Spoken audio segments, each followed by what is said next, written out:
قد أنصح لأبي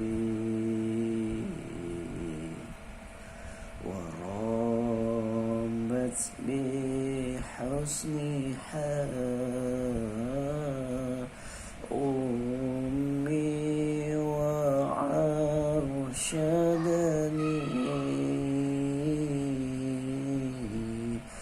أستاذ والمعلمين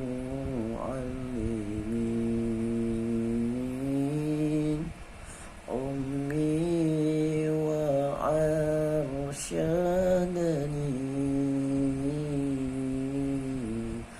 أستاذ والمعلمين. اللهم صل وسلم وبارك عليه.